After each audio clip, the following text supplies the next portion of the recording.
Live India channel में आप सभी का बहुत बहुत स्वागत है। आइए सुनते हैं हरिशंकर प्रसाद जी द्वारा लिखित व्यंग रचना उखड़े खंभे। एक दिन राजा ने खींचकर घोषणा कर दी कि मुनाफाखोरों को बिजली के खंभे से लटका दिया जाएगा। सुबह होते ही लोग बिजली के खंभों के पास जमा हो गए। उन्होंने खंभों की पूजा की, आरती उतारी और उन्हें तिलक किया। शाम तक वे इंतजार करते रहे कि अब मुनाफाखोर टांगे जाएंगे, और अब पर कोई नहीं टांगा गया। लोग जुलूस बनाकर राजा के पास गए और कहा, महाराज, आपने तो कहा था कि मुनाफाखोर बिजली के खंभे से लटकाए जाएंगे, पर खंभे तो वैसे ही खड़े हैं और मुनाफाखोर स्वस्थ और सा आनंद हैं। राजा ने कहा है तो खंभे से लटकाए जाएंगे, थोड़ा समय लगेगा। टांगने के लिए फंदे चाहिए। मैंने फंदे बनाने का ऑर्डर दे दिया है। उनके मिलते ही सब मुनाफाखोरों को बिजली के खंभों से टांग दूंगा। भीड़ में से एक आदमी बोल उठा, पर फंदे बनाने का ठेका भी तो एक मुनाफाखोर ने ही ले लिया है। राजा ने कहा, तो क्या हुआ, उसे उसके ही फंदे से टांगा जाएगा। तभी दूसरा बोला, पर वह तो कह रहा था कि फांसी लटकाने का ठेका भी मैं ही ले लूँगा। राजा ने जवाब दिया, नहीं, ऐसा नहीं होगा। फांसी देना निजी क्षेत्र का उद्योग अभी नहीं हुआ। लोगों ने पूछा, तो कितने दिन बाद वे लटकाए जाएंगे? राजा ने कहा, आज से ठीक 16वें दिन वे तुम्हें बिजली के खंभों से लटके दिखेंगे। लोग दिन गिनने लगे। 16वें दिन सुबह उठकर लोगों ने देखा तो बिजली के सारे खंभे उखड़े पड़े हैं। वे हैरान कि रात को न आंधी आई न भूकंप आया, फिर ये खंभे कैसे उखड़ गए? उन्हें एक खंभे के पास एक मजदूर खड़ा मिला। उसने बतलाया कि मजदूरों से रात को ये खंभे उखड़वाए गए हैं। लोग उसे पकड़कर राजा के पास ले गए। उन्होंने शिकायत की, महाराज, आप आज मुनाफाखोरों को बिजली के खंभों से लटकाने वाले थे, पर रात में सब खंभे उखाड़ दिए गए। हम इस मजदूर को पकड़ लाए। यह कहता है कि रात को सब खंभे उखड़वाए गए हैं। राजा ने मजदूर से पूछा, क्यों रे, किसके हुक्म से तुम लोगों ने ये खंभे उखाड़े?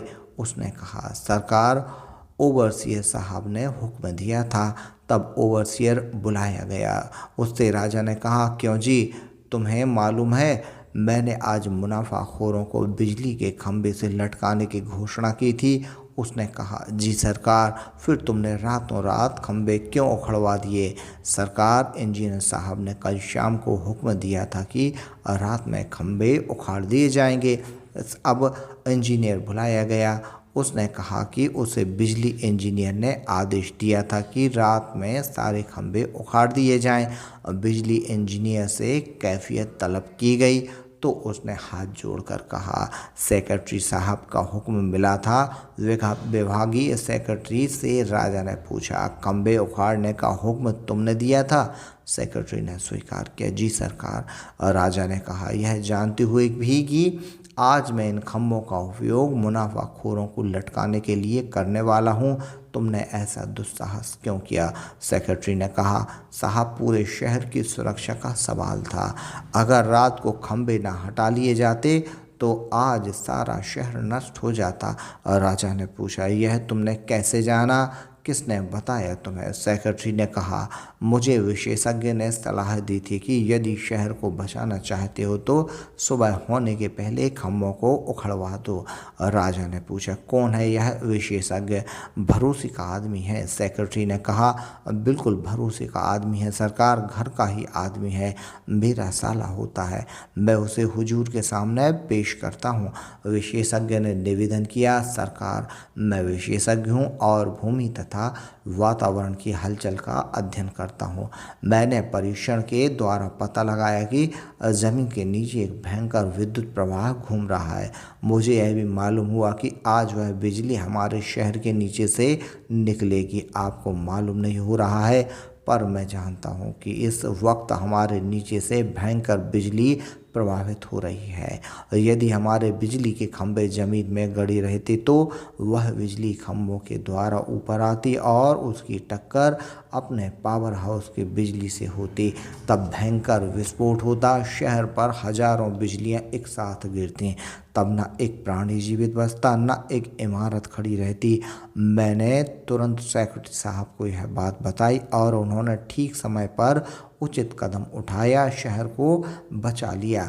लोग बड़ी देर तक सकते में खड़े रहे। वे मुनाफाखोरों को बिल्कुल भूल गए और वे सब उस संकट से अभिभूत थे जिसकी कल्पना उन्हें दी गई थी। जान बच जाने की अनुभूति से वे दबे हुए थे, चुपचाप लौट गए। उसी सप्ताह बैंक में इन नामों में रकमें जमा हुई। सेक्रेटरी की पत्नी के नाम पर 2 लाख रुपए, श्रीमती बिजली इंजीनियर के नाम पर 1 रुपये, श्रीमती इंजीनियर के नाम पर 1 लाख रुपए, श्रीमती विशेषज्ञ के नाम पर 25,000 रुपये, श्रीमती ओवरसियर के नाम पर 5,000 रुपये।